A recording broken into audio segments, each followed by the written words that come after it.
getting all sorts of weird messages on the screen there. I don't know what's going on. Everything seems to be sending me notifications or something. Seems to be quite a few people on already. Hope everyone's doing okay. Hope wherever you are it is a lot nicer than it is here. It's miserable here today. It's just, it's grim. I've just lit the fire and it's so windy outside that the fire's just going mad. It's like a furnace in there, so I had to turn it down. At least the cat's enjoying it, that's the main thing. Hope everyone's doing okay. I haven't been on for a live, haven't checked in for a while, so I thought I'd jump on tonight. One or two kind of things going on in the background that I was going to tell you about, and a bit of an announcement towards the end about something else that's going on with the channel. But yeah, I just wanted to jump on as usual, kind of chat to everybody, see what's going on, see how everyone's doing, and any questions you've got, obviously fire them over as per usual. As I say, there's quite a few people on already. Let's have a quick look. Can everybody hear me okay? Just because I'm using a microphone, but I turned the audio gain up. What always happens is I turn the audio gain up for these live feeds because there's no obviously kind of editing thing in the background. And then when I go and make a video, it sounds all scratchy and kind of annoying because it comes into high or something. And then I have to edit it again, but it's not quite as well. Wendy Kimbrell, hello from Pacific Northwest UK, hello. Zorro, hello. In Buffalo, New York. That just makes me think of buffalo mozzarella, and I'm really hungry right now. I could murder a pizza. I missed pizza night last night, it wasn't good. Although I was out for dinner, so I can't complain too much. Alice Gamble, hello from Winnipeg, hello. Kathleen Dolan, Northern Nevada, USA, hello. How close are you to Las Vegas? My geography is appalling. I know Las Vegas is in Nevada. That's about all I know about Nevada. Hello from Lafayette. Whoops, we're moving.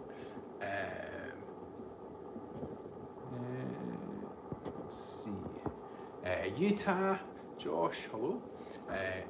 Joyce Fuller in Lafayette. I kind of lost you there because it jumped down. Can't keep up. Let's see. Leeds, West Yorkshire. My dad was from Yorkshire. He was from North Yorkshire, although he was ancestrally Scottish. And his parents kind of lived there all their life, so I know Yorkshire quite well. I used to go to Malton for my holidays every summer. Christine Keith, hello. Northern Utah, USA. Mickey Jacobson, hello from Central Utah. A lot of Utah on here tonight. Laurie from Temecula. I don't know what is going on with this thing. It's just jumping up and down. But hello, everyone. Grandma Laurie, Florida. Marjorie Studeman from Puyallup, Washington. Wayne, yes, you can hear you. Slightly quiet. Okay, let's see if I can do anything about the receiver gain on this. Let's see. Just turn it up a little bit. Is that better? Worse? Better? Worse? Not too loud, hopefully. Nobody wants to hear me too loud, honestly. Cool. Good stuff. Glad you can hear me. Haven't been on here for a while doing lives. Actually, in general, I've been a bit quiet recently. Anyway, in terms of the channel, I try not to do too many shorts because I always feel like shorts kind of detract from the channel, and I'd rather just put out the kind of the bigger videos. But I've been quite busy with writing recently, so I've been kind of writing stuff on my own behalf, but I've been someone else wrote a book recently, which I'm sure you'll hear more about in due course. But we're launching it. In fact, it's my brother has written his autobiography, and I kind of helped him with it. So we're going to be launching that in Wigtown, which is Scotland's national book town, and coincidentally where my mum's from and where she now lives, and actually where my brother Graham lives. So that's quite big for me. That's kind of massive. I like to downplay things, but it's kind of a big deal that we're going to be in Wigtown talking about it because it's where I'm from. Long time ambition, appearing at the Wigtown Book Festival. So that's like a little tick in the old life box. So I'm quite excited about that. But yeah, I've been quite busy with writing and things. You'll have seen, if you follow me on Facebook, that I've been putting stuff up on Substack, and you can read some of the stuff that I've been writing for my own book, which is taking a little bit, will take a little bit longer, because I'm kind of writing it in dribs and drabs where I can. But you can follow that along if you go into Substack. In fact, search for Scotland Unplugged on Substack, or you can find it on Facebook.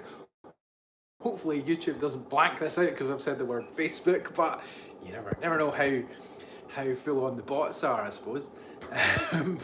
Let's see what's happening here. It's jumping around quite a bit. Sorry if I miss anything. Evening question: can you give us some background on your life after the main home farm was sold, if that's okay? After the main home farm, after my dad's farm was sold. Yeah, if you want. So I grew up on a farm, and so I grew up on a farm until I was about 17. And my dad was a farmer. My brother is obviously, if anybody doesn't know, my brother's the hoof GP. Everyone knows who he is, I'm sure, that's probably on this live feed. But yeah, he is obviously still in agriculture. My dad was a farmer. He actually trained as an aeronautical engineer, was going to join the Fleet Air Arm, which is like the Navy Air Force in the UK. But somebody told him it was being disbanded. He used to fly planes and things, so he decided to get into farming because there was a kind of a family farm anyway. It's one that had been in the family for a couple of generations. It's an amazing place. I have actually featured it in videos. If you look for quite near the beginning of the videos, you'll find one that is about a pirate that is buried in a cemetery or an old kirkyard just down the hill from the farm where I grew up.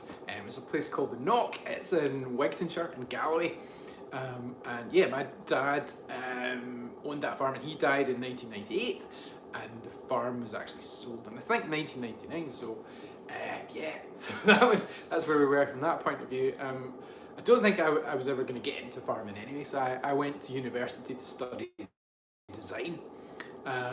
Didn't complete that. Just decided it wasn't for me. Obviously still do bits of that kind of stuff whenever I've designed kind of merch things and thumbnails and things for YouTube. So I quite enjoy a little bit of kind of graphic design. It was actually three-dimensional design I was studying. And then did various odd jobs. Tried to make it as a stand-up comedian, wrote a few crime novels, and finished up working in, I sold cars, worked in agricultural engineering myself. I used to make the cattle crush that Graham has. I used to make those, although not to that level. None of them were luminous green or looked like the kind of Darth Vader one that he had before. So yeah, from that point of view, I did a bit of agricultural engineering and helped my stepdad out. He was a hoof trimmer, and then worked for my mum. She set up her coffee shop, so I helped her do that. And I was in Amsterdam for a little while. I was in Australia for a little while, and then I was in Glasgow for a while. But then I met a girl from Edinburgh, and that meant I had to move to Edinburgh. So I thought, right, what can I do? What can I actually do in Edinburgh that isn't agriculture? And I kind of didn't want to go and work in another coffee shop because it's not the same when it's not your own kind of business. So I thought, how about working in an office? That sounds like a fun thing to do. They always look like they have fun Christmas parties and sitcoms and things. So I went and worked for a company called, I went to a temp agency who gave me a job in data entry. But I never got to do any data entry because of my customer service history. On the first day, I got put into a contact centre where we helped people with mobility assistance. So I worked for a train company, and we used to arrange assistance for people on and off trains. Then I got into kind of more general customer service, and then I overheard a conversation where somebody was talking about working in the fraud team, and I thought that could be interesting. So I basically found out all I could about that, wound up working as a fraud investigator, and then wound up managing that team. So I had a whole team of fraud investigators and fraud administrators and analysts as well. and I really enjoyed that. So that was something completely different. But for the past year and a bit, I've been doing YouTube and doing bits of writing, and just kind of pursuing a bit of a mad dream. And that takes us up to where we are now. Hopefully that wasn't too long. Let's see, what's everyone else saying? Leeds, we talked about Leeds, haven't we? West Lothian, Wayne, you're in Livingston, West Lothian, not so far away. Friend of mine comes from there. Airdrie, not so far away either, actually. In fact, I know a man called Quentin Reynolds from Airdrie. He used to always be in the Metro newspaper, Q from Airdrie, if you're old enough to remember that. Let's see. Trying to keep up. Where are they? Let's go to the bottom. Robert Amity, how's the family rich? They're not really, to be honest. Robert Amity, your brother HGP has kids on ones and your brother HGP has his kids on one and while. How you're, I'm not sure.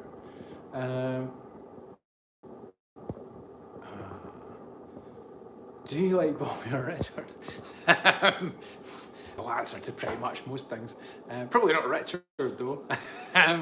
Nancy H, I'm hoping to come to Whitetown bookstores and coffee at my mum's shop. Definitely go to my mum's shop, it's really good. I can't recommend it highly enough. I don't work there anymore, so the coffee should still be as good. In fact, no, the coffee will be a lot better than it was when I worked there. Two guys that, well actually my nephew Leo and my cousin Ross I think they quite often fight over who makes the best coffee, and they're quite territorial over the coffee machine, so that might be quite entertaining if you go in there. They might be bickering or something. Whoops, sorry about this, it keeps jumping up and down, I'm trying to read messages. Greetings from Austria, who is right out in Inverness. Ah, right. Inverness is lovely actually. I've been there a few times now. Been there a few times in the last year, so yeah, great place to go. I'm slightly jealous. What's the weather like in Inverness? I'm guessing it's better than it is here right now. Although the fire is a compensation. Got the fire on in August, that's weird. Wayne, okay, not bad. It's always good, especially on a Sunday night. What's the background noise? Is there background noise? Is it maybe, bear with me. Just take this off. Maybe caught in something. Apologies for that.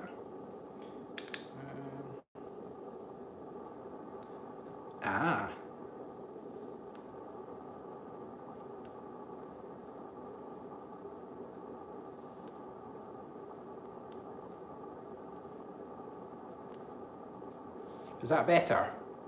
Can you hear me better now? I don't know what happened there, but it seems to have switched itself off a bit. Fan or electrical motor, that is, I think that's because it's my phone. It's actually, I think what you can hear is the gimbal that my phone's on top of.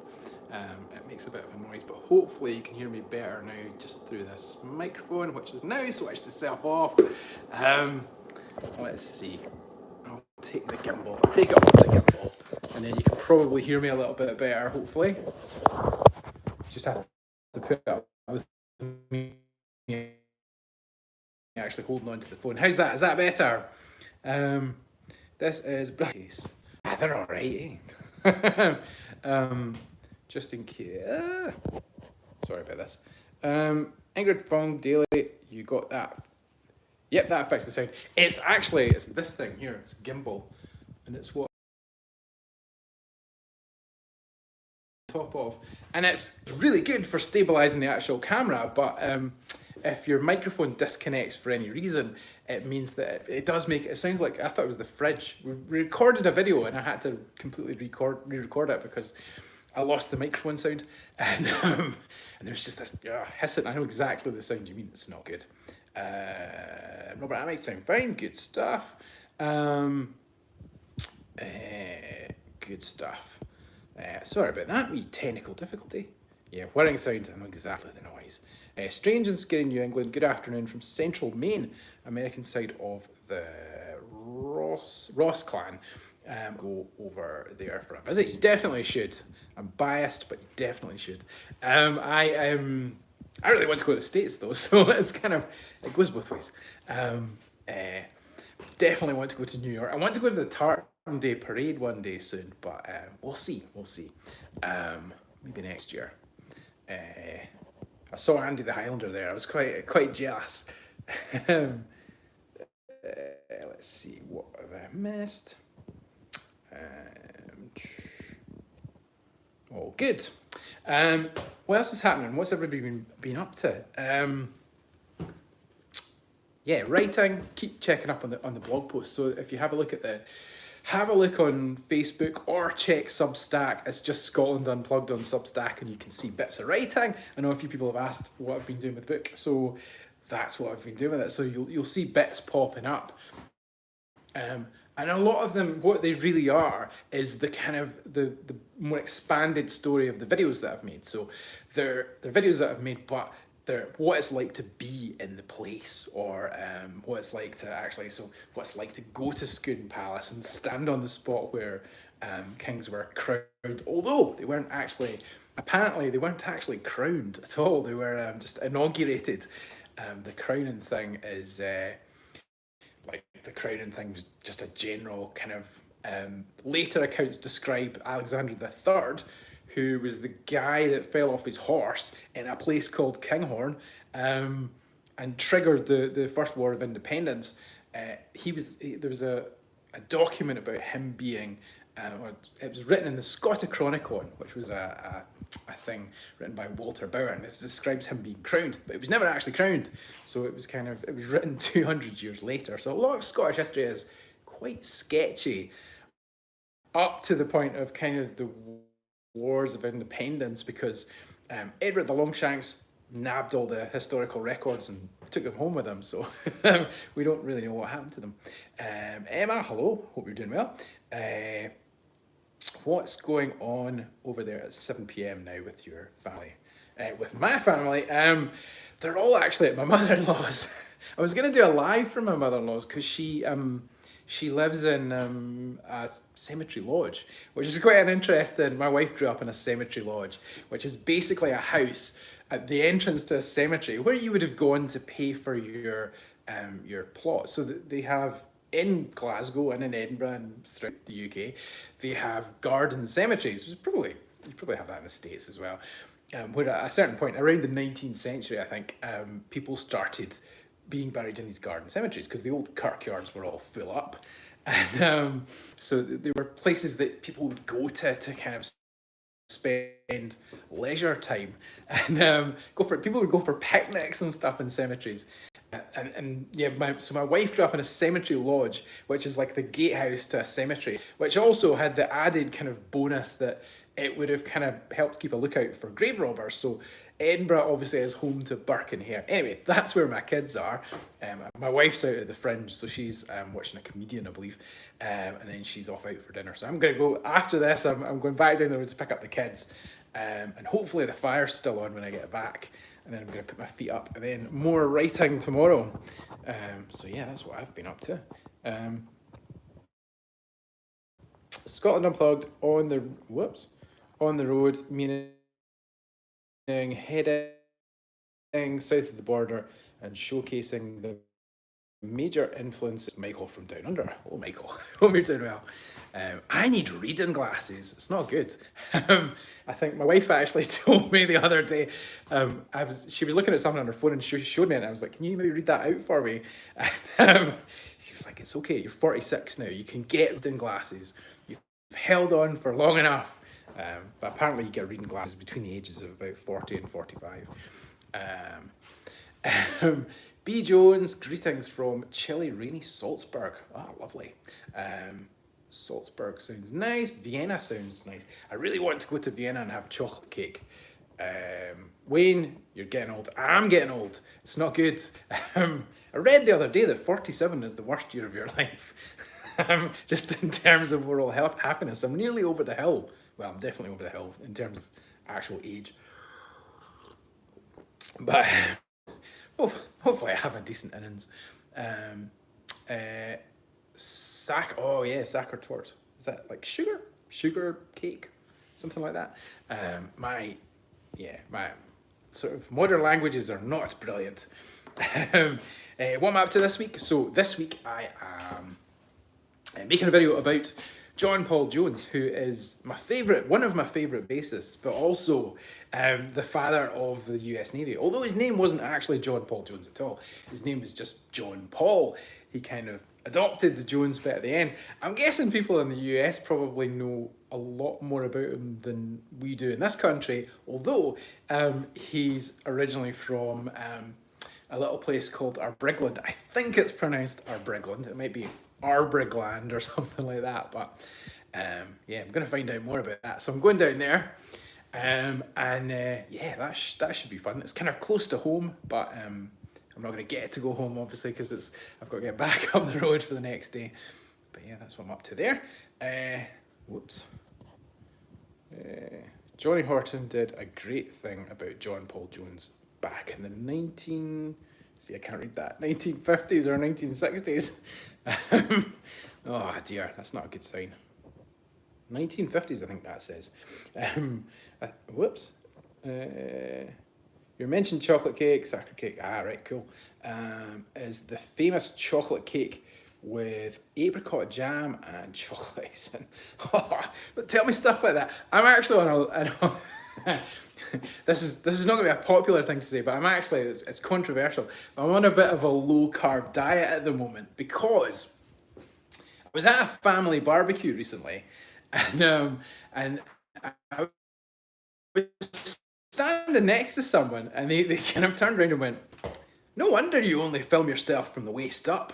Or from the chest up, and proceeded to tell me how big my belly was. Now, I'm not, no, I would never put up with someone else being told that, but in my case, I thought, right, okay, you need to do something about that. So I've started running. Behind me is actually, there underneath that tea towel there is actually a bunch of cupcakes. This is torture. I'm drinking black coffee to try and avoid eating all the cupcakes while everyone's out. But you're my witnesses that I haven't eaten them all, which is good. But yeah, so I'm on a bit of a low carb diet to try and lose some weight. Not really so much for kind of vanity, but well, slightly vanity in a different way, because I want to run faster.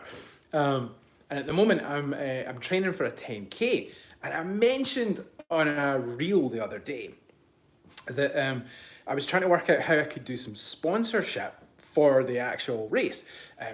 I had mentioned that I might see if I could link it to doing it do 10 kilometers in under 50 minutes.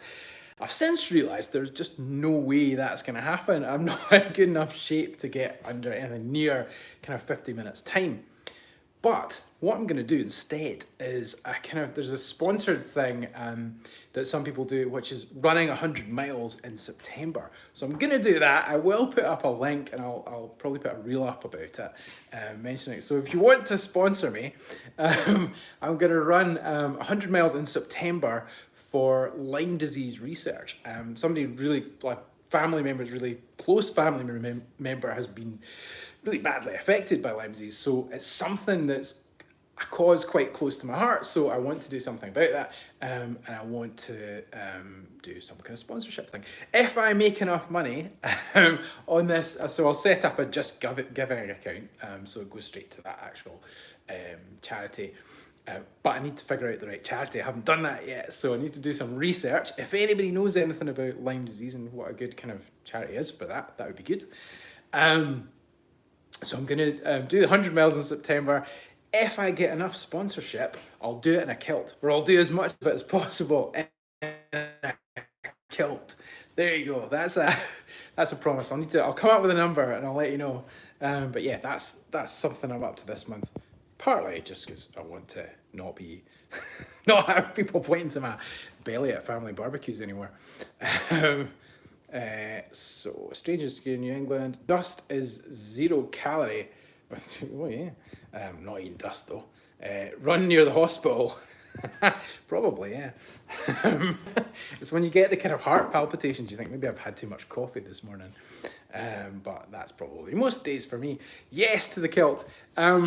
yeah, if I make enough money in terms of sponsorship, once I actually set that up, then I will do it in a kilt. And I may even film more videos in a kilt, running up stuff like hills. I think it would be kind of a fun thing to do. Just maybe get my drone to follow me or something, like a faithful flying mechanical dog or something. What else was I going to talk about? John Paul Jones we've covered, so yeah, I've got to go south of the border because John Paul Jones, as most of you probably know, attacked a harbour in the north of England, which is where he was originally from. So it's so I'm going to go down there and talk about that. Another thing I've got happening, which is on a completely different note, I am setting up something completely different. So this is for the people who want to go. So obviously, putting out kind of weekly videos, they're usually quite short. They're not kind of, I don't tend to put big long videos up because I'm always worried about kind of how interested people are in certain aspects of things, how long the videos should be. I mean, maybe they should be longer, I'm not sure. But what I'm doing, for something a little bit, for people who want to go further down the rabbit hole, is I've set up, and I'm in the process of setting up channel memberships. So if you want extended tours, behind the scene lives, so this is where you can get extended tours, behind the scenes lives. So wherever I am, in whatever weird location I'm in, I'm going to start doing live streams from there just to kind of chat to people. Sort of longer extended tour. So pick a location and go to that location and maybe do like a half-hour video on that location and kind of give you the feel of what it's like to be there, what there is there, and go into the history of it more in depth. So that's what that's for. So I'm setting that up, or have actually set that up on Facebook and on YouTube now. So the first live stream should be happening on Tuesday this week. When I'm down south, or well, down south either way, or maybe slightly north of the border, from wherever I am, we'll kind of have a wander around down there. But there'll also be access to written stuff as well. So some of the actual like written down stuff will be in there as well. And there may be a few other extras in there, but we'll see how that kind of works out over time. But yeah, that's something I've set up. So if anybody's interested in the kind of more down the rabbit hole stuff, that's where to go. So that should be live now on Facebook, the other place, and on YouTube. But yeah, so behind the scenes live, where Robert Scott's a bit of Scott's cupcakes, yeah, probably. Eventually I will fall off this. I'm not planning on being, this isn't a lifestyle change. I'm not going to be like not eating cake forever. I just have a problem with cake retention. That's the main issue. Very excited for your book. Thank you very much. New England, strange and scary New England. I mean, nah, I wouldn't say so. Certainly not as mean as telling me I've got a big belly. The last person that did that was my granny, who spent years telling me I was far too skinny, and the moment I put on far too much weight, she was like, "Come here," and then just prodded me in the stomach and went, "What's that?" It's not good. Getting fat shamed by my granny. What's happening? Whoop. Let's go at the bottom. Cake retention. Yep, definitely. The Queen outlived men sitting down when they were... What? The Queen outlawed men sitting down when they were wearing a kilt. She didn't... yeah. You got to be quite careful when you're sitting down wearing a kilt. Yeah, that's definitely something you need to kind of keep an eye on. Apparently Queen Victoria invented the kilt pin. I don't know if this is true or not, but I've heard a story that Queen Victoria invented the kilt pin because she was inspecting either some pipers or some soldiers, and it was a windy day and their kilts were blowing around, and she took her brooch and gave it to one of them to weigh it down. I always thought that the kilt pin was supposed to go all the way through the kilt, but it's not. It just sits on the top to kind of weigh things down. But if I'm going to be running up hills and stuff, I might have to actually get a running kilt. I'm not sure if that's a good idea or not, but we'll look into it. Because the real ones are obviously made of wool, which isn't the most kind of breathable thing. What else is happening?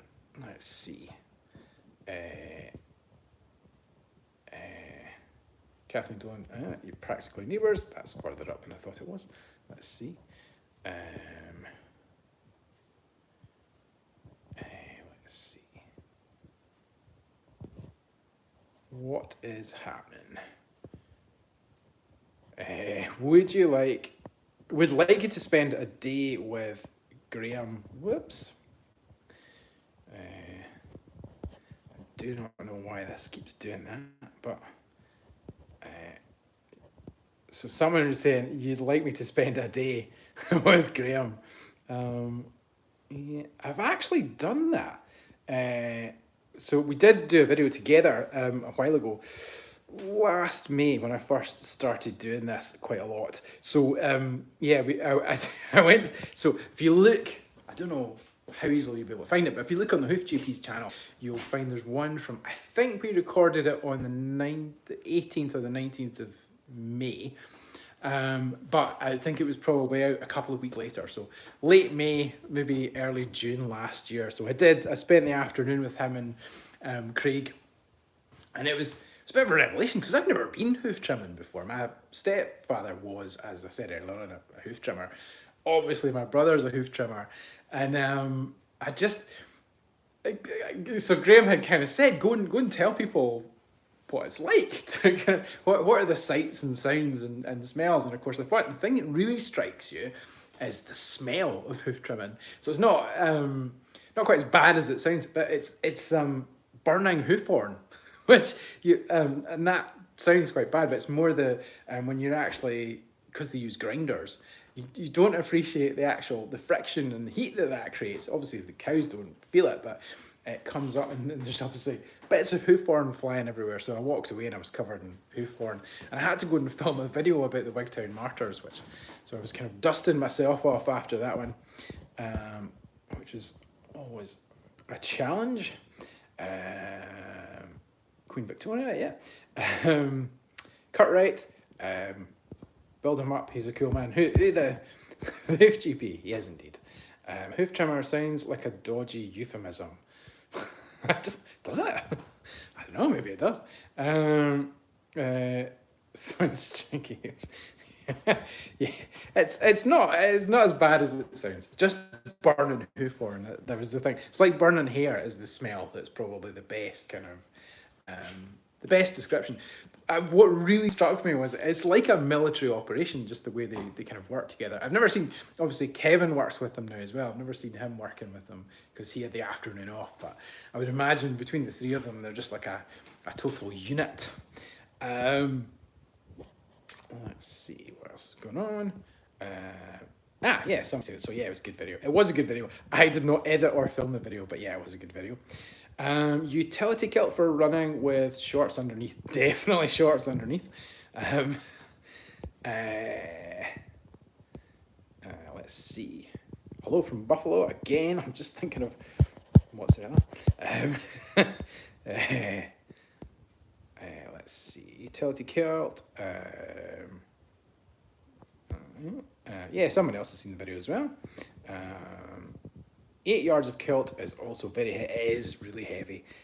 Although it works, it kind of like, it holds in your middle quite well. Although breathing is probably a problem, so you probably have to have it quite loose, I would imagine. Let's see what's happening at the bottom. Found you because of your brother's videos. Yeah, a lot of people found me because of Graham's videos. Graham is frequently, and I'm very, very grateful to him. He's frequently sharing my videos and kind of talking me up, which is quite hard to live up to. But yeah, he's been very good that way. So he's always. So if you haven't seen the Hoof GP, go and look him up. The chances of anybody not having seen the Hoof GP, I would say, are quite slim. But yeah. Emma, kilt on a windy day, no point in. Yeah, it's not. Luckily, these days we have kilt pins, which is good. But they're so heavy as well that they don't tend to blow around too much. Although I think the running kilts are probably quite lightweight. They need to be. Robert Amity, like the accent.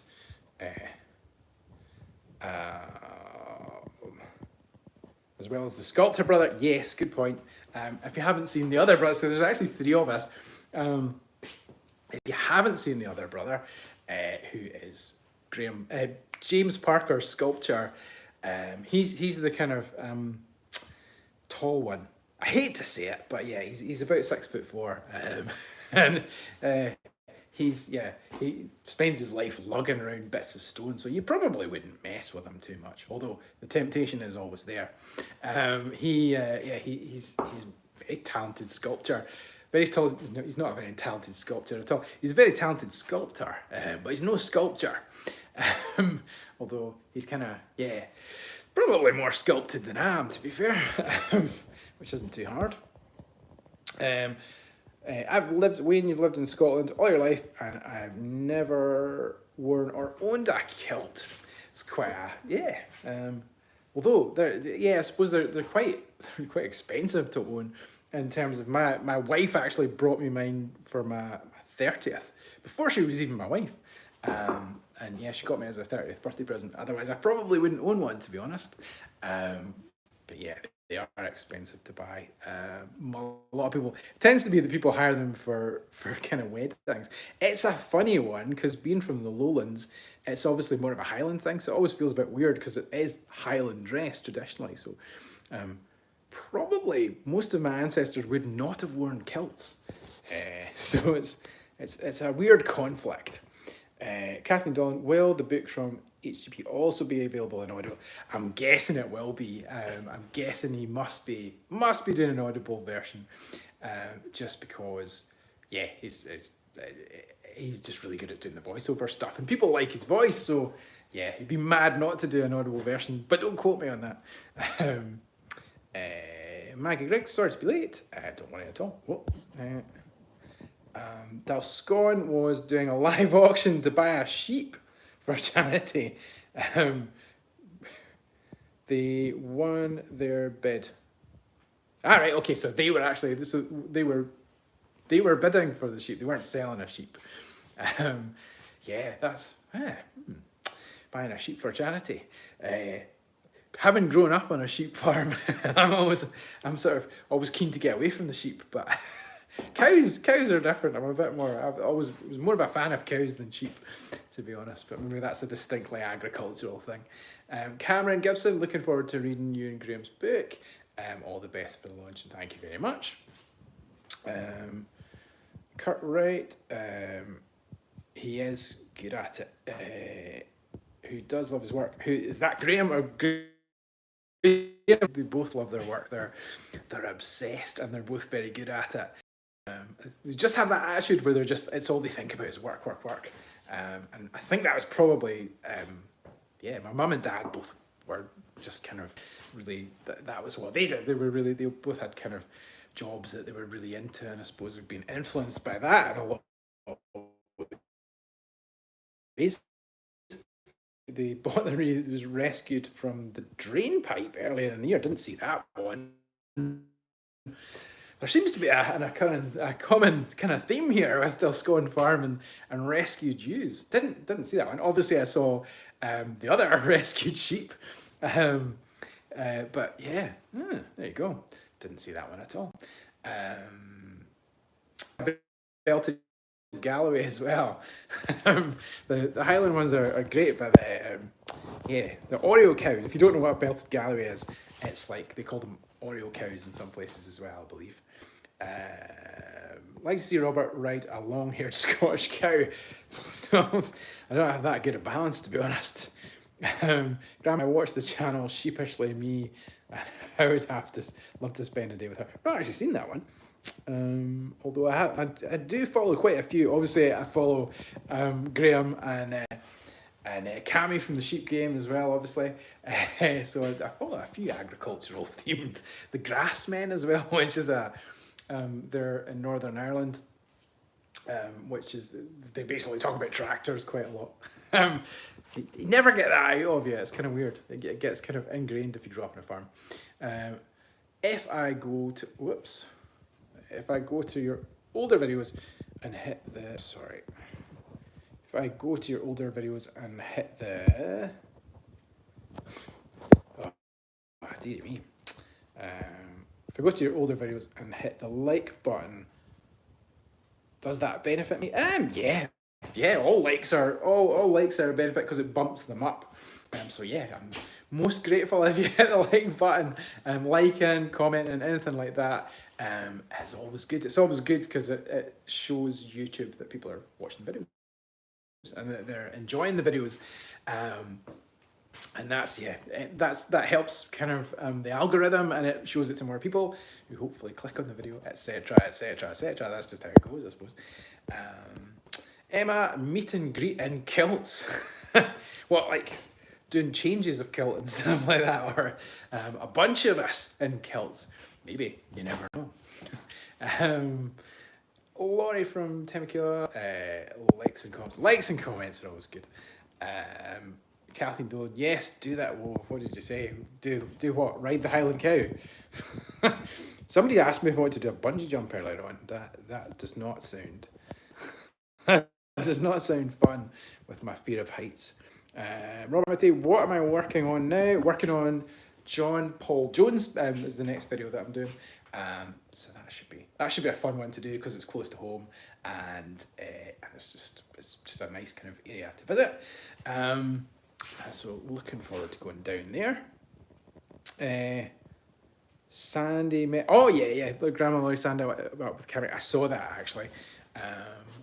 Just Cammy's on my social media feeds quite a lot. He just pops up all the time. He's a busy man. Wayne, thanks very much. Right, I am gonna have to head off pretty soon. Does anybody have any? I was going to say cows are field puppies. I've heard sheep conversely described as ground lice. A friend of mine describes them that way. He's not a big fan. He is a farmer, so I suppose he's got his own gripes with sheep. Sheep, essentially, their job is to wake up in the morning and think, how can we die today? And what weird, like, sheep can actually die from falling over. Like, if they lie down for too long, just can't get up again. They're quite, they have that kind of, they just have a death wish most of the time, to be honest. Let's see. Like them all, good program. How's the book coming along? The book is coming along okay. We're sort of getting there slowly. I just have to find somebody to publish it. That's so if anybody knows any publishers, let me know. Basically, just looking to find a publisher to actually publish it. If I don't do that, then I might self-publish it. I'm just in the process of, I have the kind of rough chapters, and I just have to kind of go through it, and it's, I'm about a quarter of it is already pretty much done. I just need to do kind of the rest of it. So I'm going through all the kind of chapters and things. It's taken a little while to do, obviously. You want it to be as good as possible. There's obviously history in there, but it's more of a kind of, almost more of a travelogue, if you like, because much as I like history and I love stories, it's more about explaining what it's like to be in these places, and the kind of the behind the scenes of trying to make a YouTube channel work, and what it's like when you travel to places, and the people you meet, and the odd things that happen in the background, which is always a kind of fun bit of it, like sort of crashing drones and weird things, and how that happens, and a lot of it's kind of a comedy of errors, to be honest with you. Just me trying to muddle through. Around here they are called mountain maggots. Yeah, pretty much. Poor sheep, but yeah. Woolly maggots, there you go. The sheep are catching it tonight. Robert Amity, John Paul Jones, you may have to visit